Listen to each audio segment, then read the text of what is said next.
Welcome to Johnsequitur, a show about everything.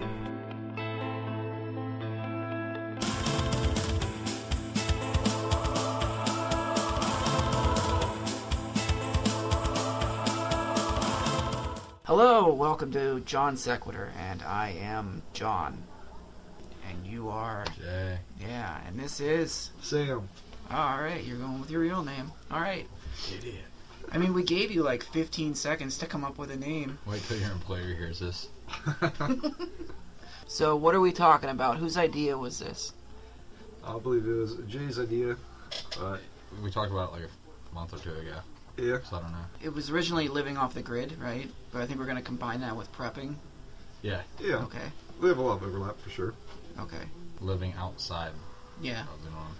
Well, yeah, I mean, like off the grid, like just not having to rely on modern infrastructure, which is, I guess, the same as prepping too. You know, being able to like self-sufficiency, provide for yourself. Mm-hmm.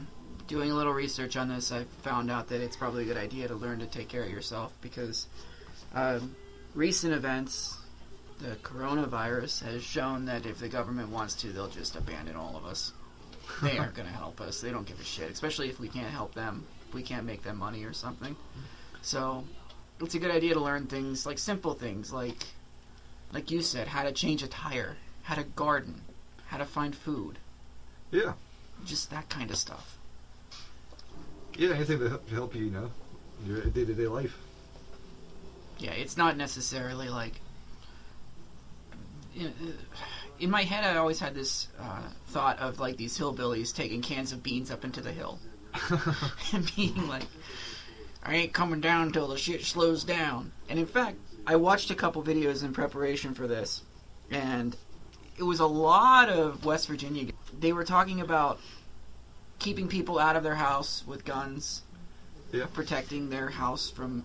And the abbreviation that they kept using was SHTF. Do you know what that is? When shit hits the fan. That's it. I'm not sure if there's going to be something like that, but I also am not sure that there isn't. Mm-hmm. I hate to sound like a paranoid person, but some signs that I've found have pointed towards it'd be a good idea. It'd be a good idea. Oh yeah, for anybody. I mean, even not even necessarily like living in the hills, but look at like Seattle when like those certain sections like the city are taken by like, you know, civil unrest. So those people, you know, that live there would have to have a food supply. You know, something you would never think about living in the city. You know, the same concept. What were those things called? Where they were Hanging chads. They were chads though, weren't they? They were chads, I think. Or chads. Yeah. From what I understand, there were 4 shootings there. One was outside of the area, but they counted it anyway. One was someone who came in, shot someone, and ran away. One was somebody firing a gun accidentally. I mean, they were all just... But the way that they portrayed that was that it was just constant violence and craziness, and it wasn't. So... Seemed like a lot of anarchy, though, nonetheless. Yeah, the Antifa there too. Yeah. Like, love it. Yeah, baby. I'm all by myself on this, I know. There's no government like no government. That's right. True. Why don't you start us off with, like, I don't know, do you have an idea in your head of how you want to present your pointers, or? No, I mean, I'm just enthusiast of it in general.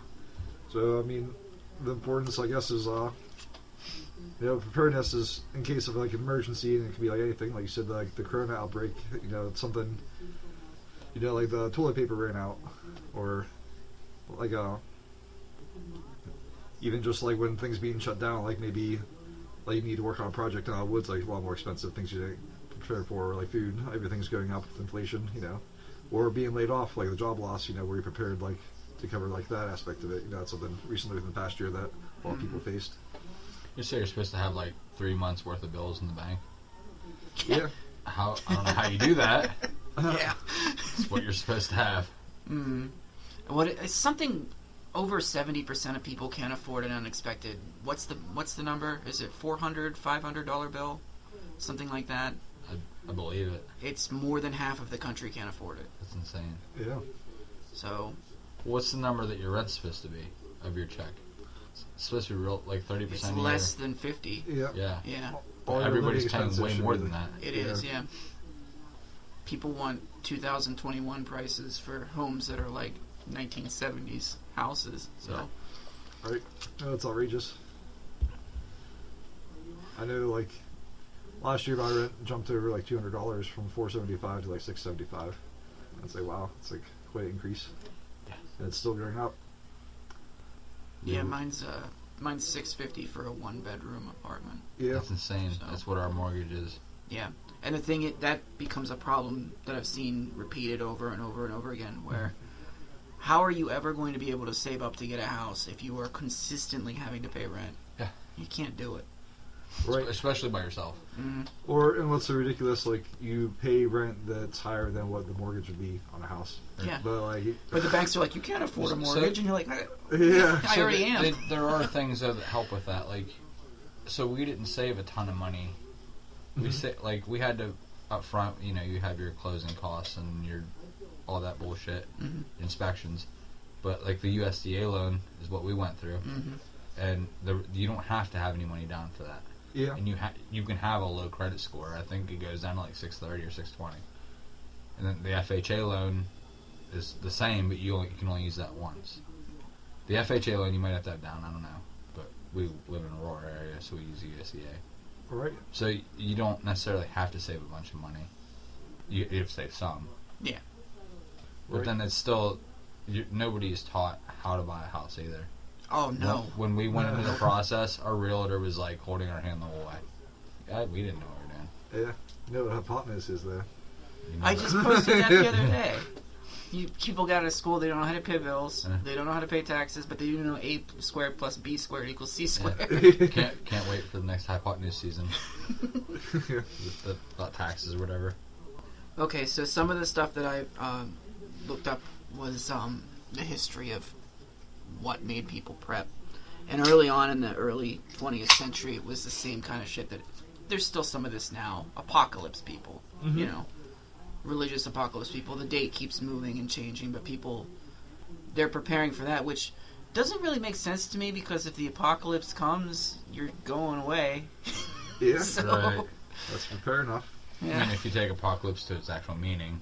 Yeah. Yeah. I mean, if you believe in it, and then Right. God comes and takes people, you're going, right? Aren't you? If you believe in it. I mean, yeah, I guess I don't know. I don't know. I need to study up on my religion, I guess. Have to wait and see. And I'll be like, oh, I was wrong. Shit. The next major thing was the Cold War. People were, waiting. Actually, there was a lot of white supremacist groups that were organizing all over the country and prepping and stocking ammunition because they were hoping that the nukes would fall. So then they could come out and, make their ethno-state because everybody's dead.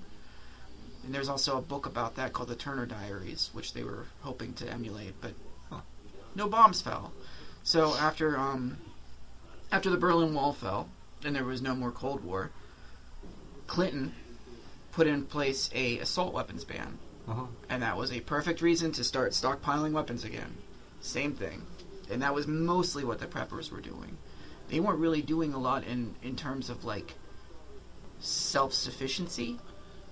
It was mostly just stockpiling weapons. Then Y2K came. And that's the one I remember. And I remember a lot of people doing, like, bunkers and shit like that. Canned foods, Yeah. That nothing came from that. And then 9/11 came. And there was a short period of time when there was actual shit you could buy in like bulk to prepare for possible terrorist attacks and stuff. But that was mostly capitalism cashing in on the Right. Fear mongering. fear mongering. Freeze dried grains and shit like that. People were buying all of that shit and just piling, and then they never needed it, of course. That's what's crazy. All that stuff has a shelf life anyways. Like, even MREs, I think, I don't know, at 25, 15 years. Can't imagine they're good much longer than that. People can all this stuff, and then what do you do with it? Wait. And then You throw it just wait. away? Yeah, I guess.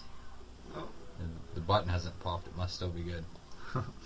Well, it's part of planning too, though. I mean, you can see like how long it's gonna last and how much you'll need over a certain given period of time. So. The last major thing besides the coronavirus was the 2008 housing crisis.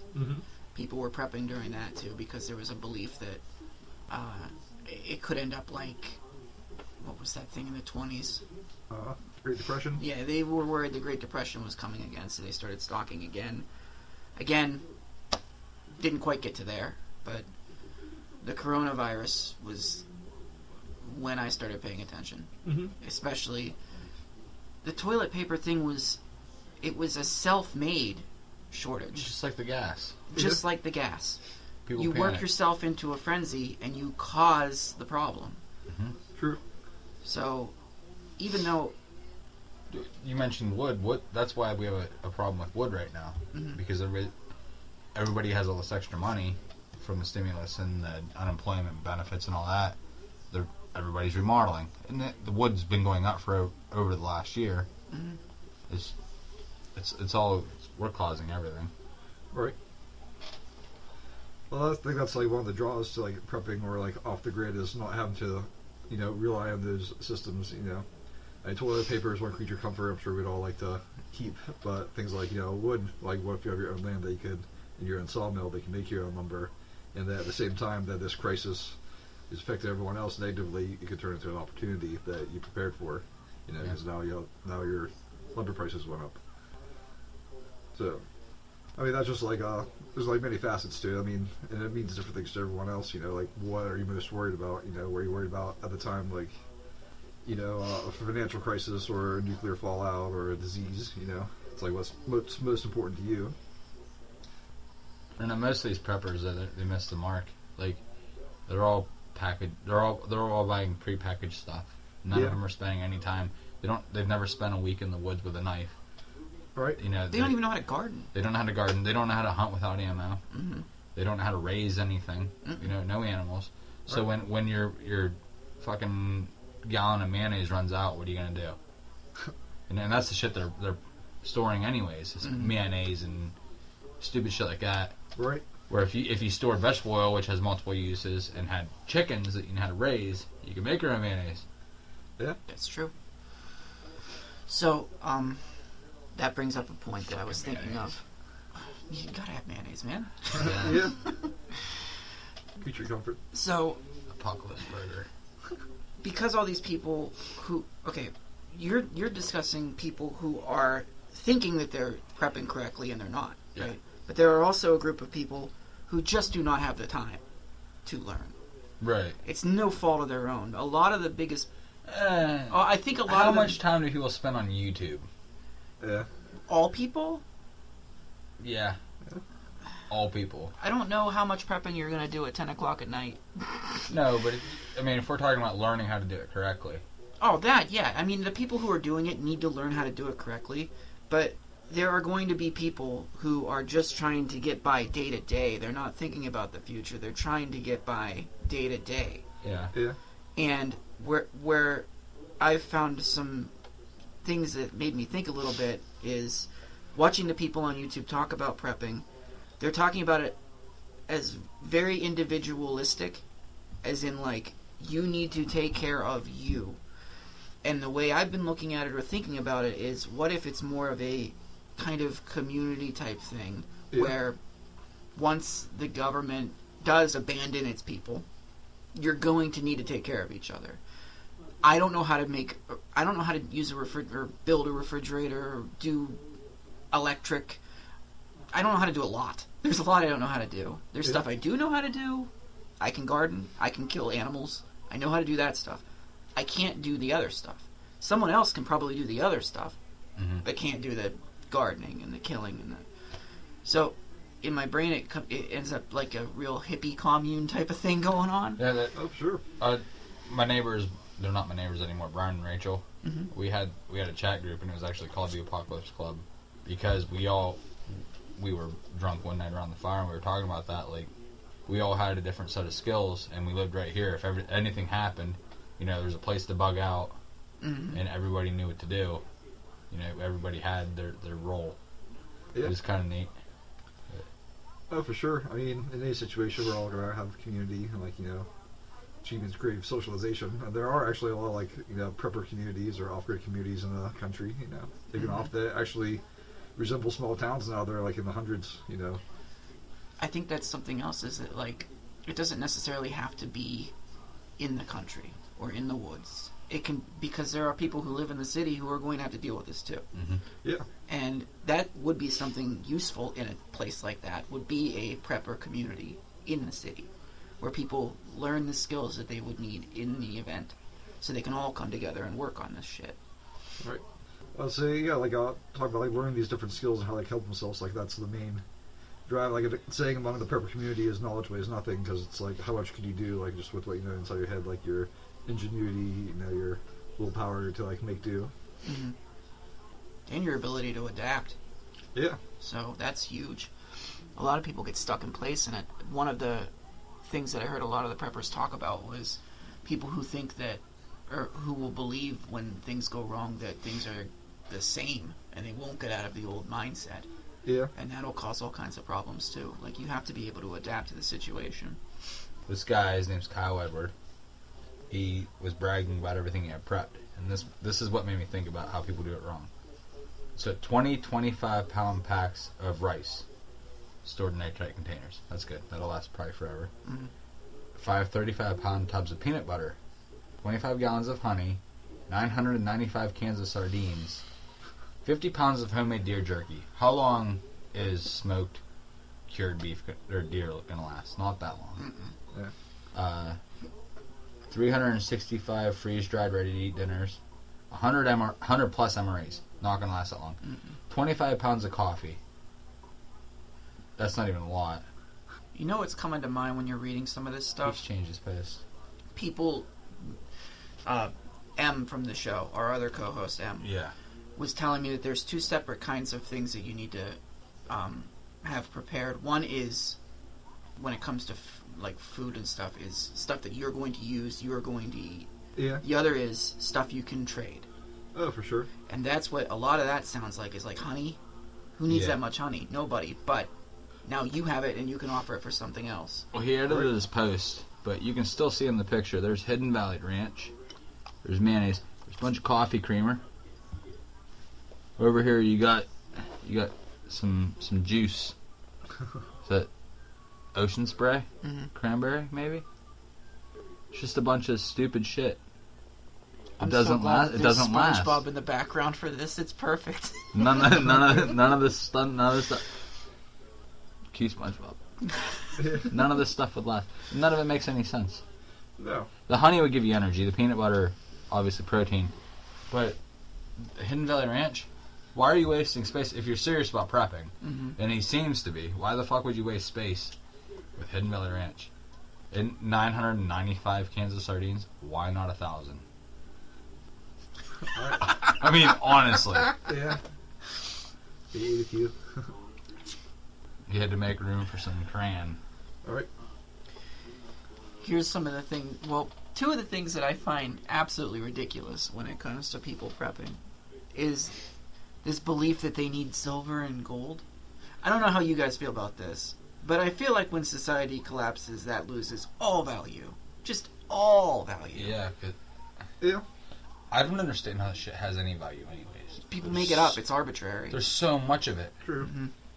Well, it gives you, like, a standard, because there's only, like, a set amount in the world, and, like, only so much is coming out, so you can, like, it's hard to manipulate, as, like, our cash is, because, like, Right. Like, with our cash system now, with the hyperinflation going on at this very moment, let's just print more money, so it deflates it, but you can't just, like, create more gold. I'd love, like, a meteorite of fucking diamonds and gold to just crash into the earth, and then just fuck Diamonds everything up. are not rare. There you go. Diamonds are not rare at all.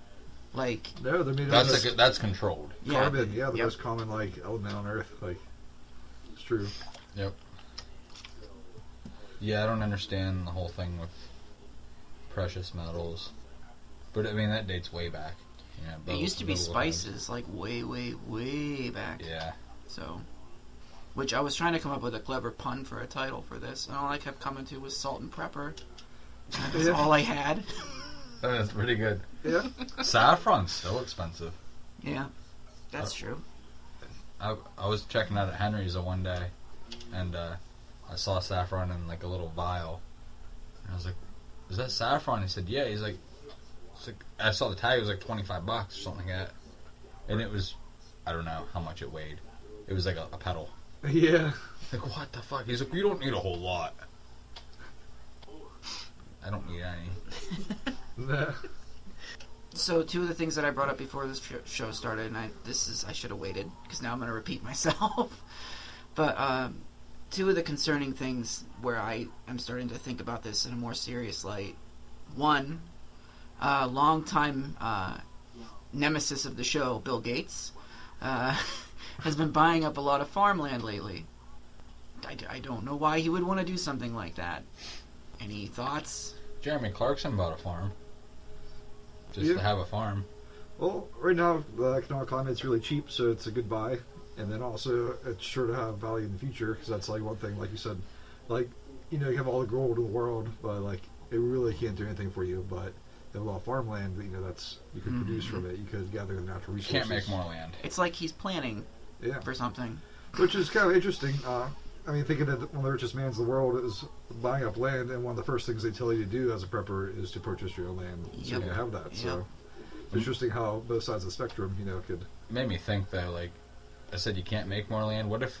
I mean, you could technically. Well, they are. You could make more land and everything, and then now there's a movie called Land World, and everything is land. Oh man.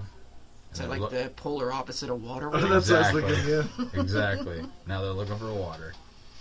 If only they could combine the forces. Wait, what is that movie? Where they got the cool cars and they're blowing everything up. Mad Max? Mad Max.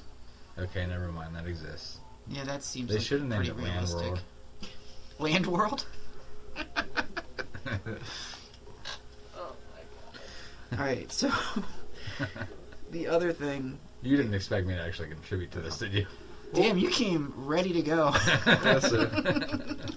Well, I guess while we're on the subject of land, one thing that's really frustrating that I see a lot in like following these prepper communities is that once they have the land, then they realize all like the governmental red tape that they have to cut through to even like in Utah and Colorado, you can't even collect rainwater. Like you can't have a rainbow. How many times have we brought that up on this show? Yeah, that's so stupid. Yeah. We were watching Homestead Rescue, and they were having issues with their water supply, so they ran into their gutter system. They lived in Alaska, in like Juneau or something. Is that legal there? As far as I've heard, only Colorado and Utah are the only two states that really are. Why are they not allowed to do it? Are they saying it's unhealthy? No, as far as I know, it's because it could adversely affect like other people, I guess. So they claim. So having gutters in general would do that. Putting a house up in general would do that. Yeah. So they aren't giving any concrete answers. Wait, what states were they? Colorado and Utah, I believe. Okay, we have the internet. Oh yeah. What? Strict hierarchy of water laws. Water laws are so strict in Colorado that rainwater collection is virtually prohibited. The doctrine is written into the state's constitution. All the rain is already spoken for. It belongs to someone, and that someone probably isn't you. So don't touch it. What the hell? Okay, here's a good quote. The rain barrel is the bong of the Colorado garden. Oh my god. What? Well, they're working on trying to change it, but... Is Colorado a wet state? Is there a lot of rain there? Well, there was wildfires, so I imagine not. And I mean, Utah, a dry state comes to mind, so perhaps because there is low rainfall there, maybe that's... It's just still crazy. That's the kind of situation where Nestle swoops in, takes all the water, bottles it, and sells it back to the people who live there. Yeah. Right. They do that kind of shit a lot. I've heard they like literally like stolen rivers basically by taking so much water like out of it to like a bottle. Natural spring water. So isn't that like something too? How a large corporation is able to like do it as they please, but the average American isn't, even though it's the exact same principle. Capitalism. Gotta pay that money. Corporatism or cronyism. Speaking of which, the second reason that I have been on board with this is a place called, what is it? What I say it was? Blackrock. Blackrock has bought up this year alone 15% of U.S. homes for sale. Wow. They aren't buying up all of them, but they're buying up the important ones. The cheap ones. The cheap ones. Which makes it very difficult for someone who is homeless. So what are they doing? Renting them out? They're just putting them back onto the market. They're basically, I had this, where is it? How does that... Pump and dump could be. It's exactly what it is. That's what it says right here. They buy up all the houses, so then it's like a tight market. The prices go up, and then they have them to sell. Yeah, So these they're, are all like, investing artificially firms that are doing manipulating the this. market, Yeah. And over the last 2 years... And this isn't the first time I've heard Blackrock. No. Over the last 2 years, they've gone up 28% in the amount of houses that they've been buying. Wow. We're going to get killed for bringing this to light. The 128 people that look at your page are going to hear about Blackrock now. Yeah, and they're going to be like, this isn't a McDonald's If sketch. What the hell is this? If our house is burned down... It's a good thing my audience is so passive. One of the ways that I would suggest, and I'm nobody, and I know nothing, and I don't do this, but one of the ways I would suggest to start something like this is like when you go grocery shopping, just buy an extra can or two of something. Oh yeah, absolutely. That's it. Yeah. It's definitely like a lifestyle, and it's best to like start small. Mm-hmm. Yeah, just do that one everyday thing. You know, like each time you go buy one bulk item. You know, buy the big peanut butter, buy the big mayonnaise. You don't have to do it each all at time once. he does, yeah, Why are you you don't buying have- mayonnaise? We just talked about this. You need mayonnaise. Yeah. That's like you key. can. Yeah, but you can make it yourself. Yeah, how you gonna make squirrel salad without mayonnaise? What about not food, Yeah. but books? Oh, Because the internet won't be there. that's true. That's one thing. Guides. Me as like a solo hiker, a lot of times experiences like boredom, because you know you don't bring, you can't use electronics because it kind of defeats the purpose. Or You're you never go- alone, even when you're by yourself, Sam. Oh yeah. I imagine you have a lot to talk about. Oh yeah. I don't know what I mean by that. Yeah. It just sounded so weird. Sounded like a thing to say. Well, like that show alone. I mean, if you watch it, like there's people like are more or less getting by. Their all the basic needs are met, but they still can't make it psychologically. Right. So that's like also a big factor of it. That'd be the hardest part. I mean, like people panicking, like we kind of talked in earlier, is that like these like people create the problems themselves just because of their mindset. You know, it's like, oh man, something's going on. Let me stock up on this, and then now because everyone wants to stock up on it, there's a shortage, even though there really isn't. There's just the early birds got the worm, and then the late ones didn't. Did you stock up whenever Corona became a thing? Did you buy anything? No. Oh, I bought one package of chicken noodle soup. That was it. That told you every day. Yeah. We went out. Like, you We can't kill me. bought enough food for like 2 weeks, like stuff that is still up there that we wouldn't actually eat because it's so bland and gross. Mm. Well, it was good, like you said, buying canned stuff because even not necessarily a typical emergency, but like we had these strong winds recently. Tree down your yard with it, hit your power line, and you didn't have power for like a couple of days, and then all your refrigerator and your freezer food, went bad. Right. Something like that. I'd get up to the road to the restaurant. I mean, Yeah. you don't have to fucking like start eating your cat because the power went out, Sam. Yeah, but it You- depends how bad it could be. You never know. But that's a good excuse, right? Because I mean, a lot of Refrain, restaurants were like refrain. closed down. I just figured when it was going on that my diet was so disgusting and weird that no one would buy the shit that I eat. Yeah. Like, yeah, spinach and vinegar, Yeah. habanero blocks of cheese. Nobody wants that shit. Yeah. I will say, if shit's gonna go down, I need to learn how to bread jalapenos and stuff them with cheddar cheese, or I'm gonna fucking starve. Mm-hmm.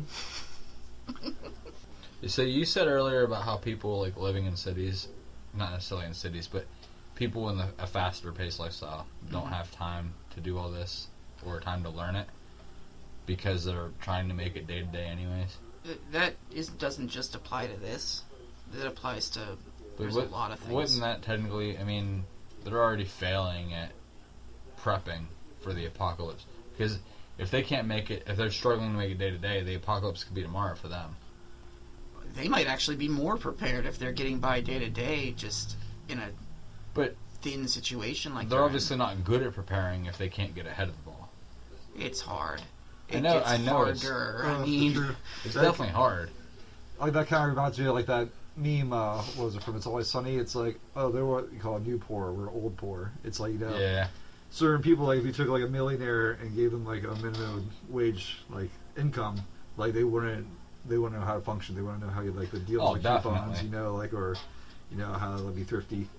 Actually, having to think about how much you can spend on something has to be so strange to them. Like having to actually like balance budgets, or that would just be a foreign concept. Right. It's like foreign, it's foreign to poor people. Yeah, well, yeah, it's true.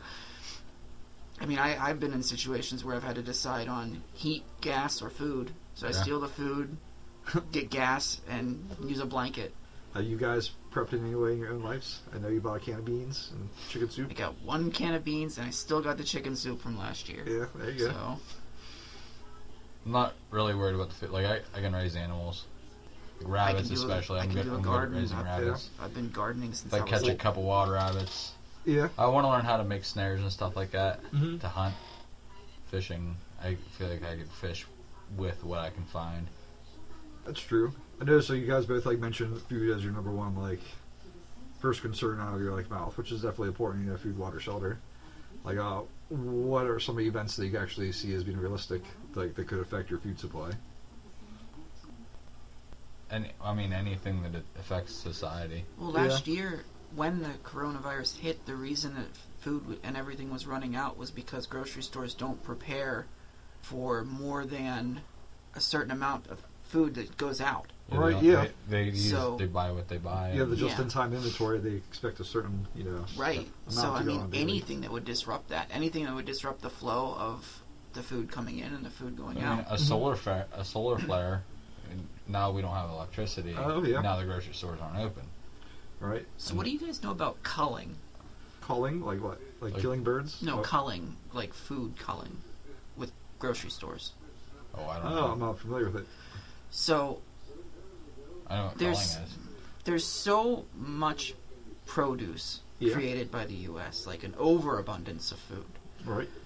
that the grocery stores have very specific requirements for their food, and most of it is cosmetic when it comes to like produce and stuff. And what they call it is culling out the stuff that they do not use. Right. They either put it in a container and just get it the fuck out, throw it away, or they'll give it to food banks and things like that.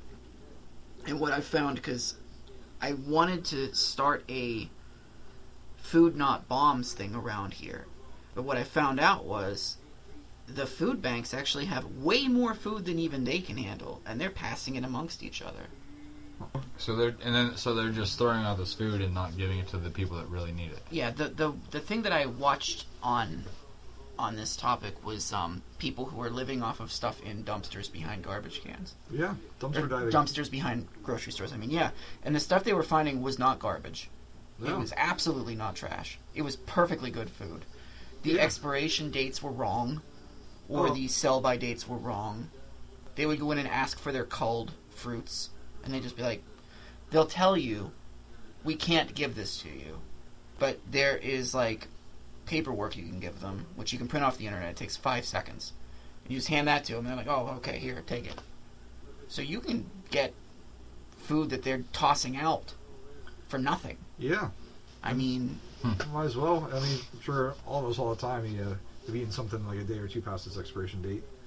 Like look at a loaf of bread or a jug of milk, expired a couple days ago. It's still perfectly fine. there's only a couple of things, and I can't remember what they were. I wish I would have wrote this down, but I didn't think of it. There's only a couple of things where the expiration date is exactly accurate.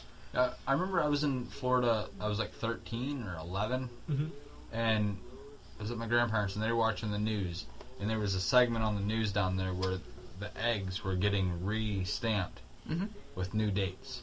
If they didn't get sold, they would get recycled back through and re-stamped. Wow. And they just kept doing it. Do you know how many weeks after the sell-by date that eggs are good for? A long time. 5 weeks. Yeah. Yep. So, and a lot of places will just toss them into the garbage. And the other thing is that whenever, how people are going through the grocery store and they go to the eggs and they open them up and they make sure there's 12 good eggs. So anytime that there's one broken egg, all 11 eggs that are left there, tossed. Yep.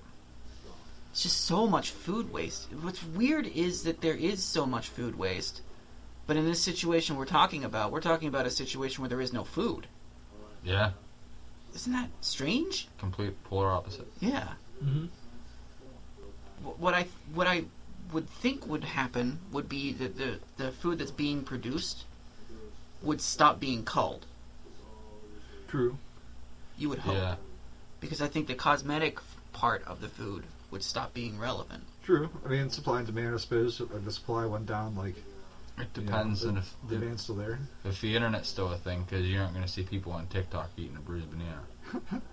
I'll do it. They want a nice I'll start banana. my own bruised banana TikTok thing. I need to make some What money. is that? What is that? It's like Second Harvest or something like that. Where it's like one of those cooking things. Where they send you like a box. I got one. Mm-hmm. And it's when like I lived it's in like Mercer.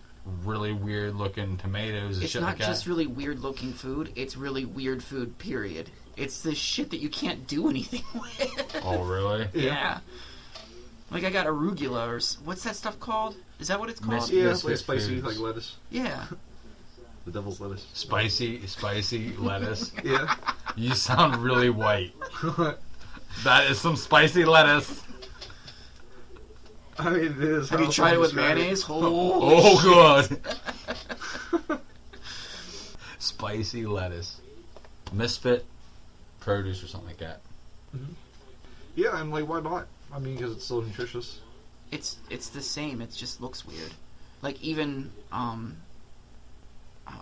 like even like a pepper that's instead of being like round, it's a flat on one side. So all these preppers and stuff that I've been watching videos and stuff of, Uh-huh. I haven't seen many of them or any of them actually with seeds. Oh, yeah. Huh? Yeah. And seeds are cheap. They're not cheap if you're gonna go start a garden today, but if you buy a pack here and there, seeds are pretty cheap. Yeah, or And learn they last. thousands of years, potentially. Yeah, I mean, in Alaska or something like that, we have that. It's like somewhere like Scandinavia, there's like a Yeah, seed and vault, there's somewhere cold. which is supposed to like hold like the entire like Every seed. plant genome of like the entire planet in case of like an apocalypse, something like that, where something got wiped out. There's also the Oreo vault Yeah. that exists. Oreo seeds. Just Oreos. Just packs and packs and packs and packs of Oreos. Richie Rich's vault. Yeah, there's a Disney vault for your viewing pleasures. I don't know any other vaults. I work in a place where there's vaults. All Yeah. kinds of vaults. Not a bank. Nope. Hmm. Just old film. Useless shit. Yeah, I mean, there's a lot of like underground storage and stuff. Did you see the Olympics is on? The trials. Mm-mm. And that one guy was getting interviewed, and she said, the news reporter says, "Are you a pole vaulter?" And he said, "No, I'm Ukrainian, but how did you know my name is Vaulter?" Yeah. I don't know why I just said that. That's a good one. Yeah, we're talking about vaults. My favorite Olympic joke is Wait, there's a favorite Olympic joke now? yeah, oh yeah. You got Okay. prepared. So you got to prepare for all situations. Right. Anyways, did you hear about that Olympic weightlifter? They sent him up to Alaska to train and bulk up. Well, he came back 6 months later, husky fucker. What do you guys think of those shows? The prepping shows? I think they're fucking stupid. I think they're full of shit and they don't know what Yeah. they're doing. I got 40 foot containers, and that's what I built my house out of. And there's glass windows everywhere. We actually just watched one. Fucking glass windows all over the damn thing. Cut holes in it. We're protected on all sides. You got, and it's like ornate glass. It's like real fucking nice, fancy shit. Yeah. Like, what are you doing?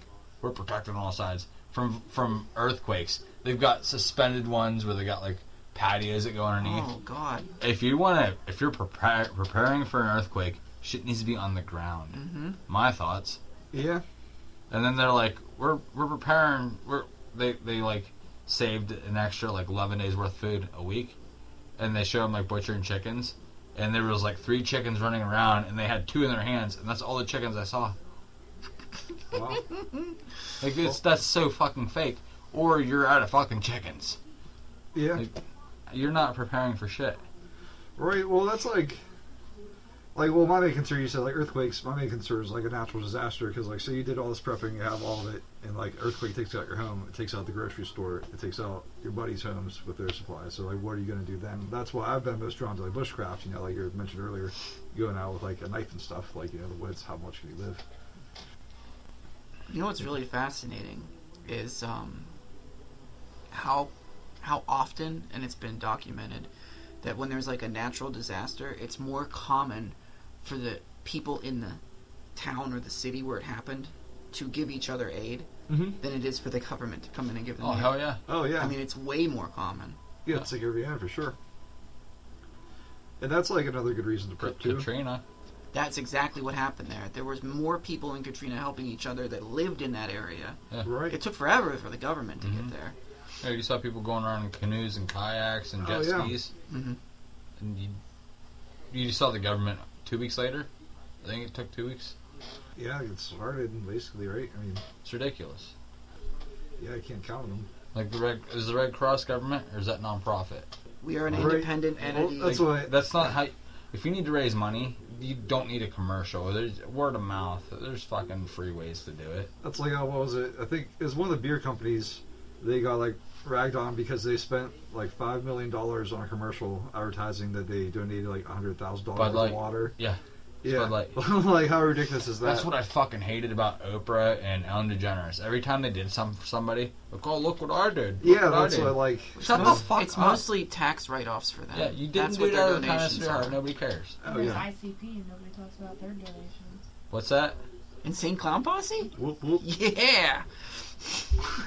They donate all types. Red Cross. We are an independent entity that is organized and exists as a non-profit, tax-exempt, charitable institution pursuant to a charter granted by the United States Congress.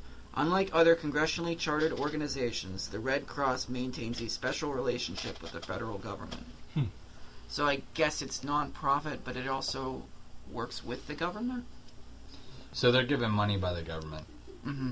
and they don't have to pay taxes on anything. Right. But there's no profit to be made. What do you consider profit? Somebody, I'm sure they have a CEO that's getting a paycheck. That I don't know. I mean, Yeah. And then how much, like... there's still people on the payroll. Is there? There has to be. Wow, Churches are churches nonprofit. No. Tax exempt, I know They're that. tax exempt. Well, they have to make a profit because look like... That's what I mean. Okay, so like they say nonprofit, but there's still people that run it that still make money. Yeah, I mean, they give like them like a little stipend or something, I know, like the Yeah. person. What does nonprofit mean? Because It means it gets the sum of its money to operate through donations from others. That's what nonprofit means. so they're not selling a good. So they're not even like self-sustainable in themselves. Basically, they rely on donations. But- They can't.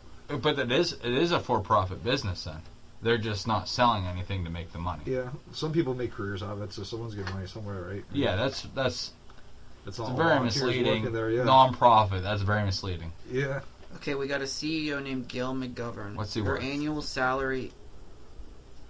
This is non-profit. Oh. Non-profit Oh, $694,000 a year. annually, Yeah. 6 figures times That's just the 6. salary. I'm sure there's lots of other kickbacks. Non-profit, John. Yeah, that word doesn't mean what people think it means. No. Not at all. No. Shit. I think we should end on a downer. Downer. Oh, man. Sweet. I need to down another downer myself. Yeah, another beer? Another beer, another year. Well, that fits. Happy New Year's, everybody. Oh, we did it. Yeah. Yeah, that's the whole point right there. That's just a microcosm. The non-profit Red Cross CEO makes $694,000 a year. That's why you got to do things on your own. Learn to garden and Plug hunt. Plug Yeah, Bobby's well, World even, theme like- song. What? Why?